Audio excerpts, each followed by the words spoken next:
So guys, for the first step, you want to get into this screen. Now to get here, you want to turn off your computer from the power button and then turn it back on again. As soon as it turns on, you want to turn it off again and then turn it back on again. You want to repeat this 3 times.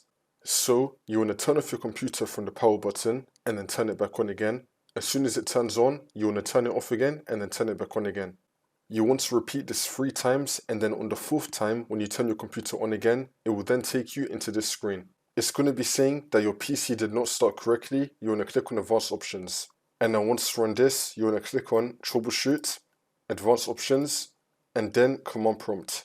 If you do not see Command Prompt in this list, you want to click on Serial Recovery Options. Then it should appear right here.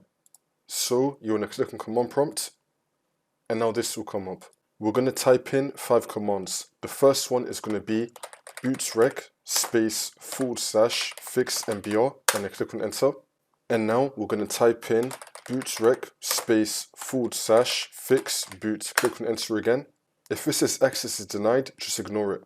Now we're going to type in bootrec /rebuild bcd, and then click on enter again. Wait for this to load. And now we're going to type in sfc /scan now, and then click on enter. You now want to run this scan as well.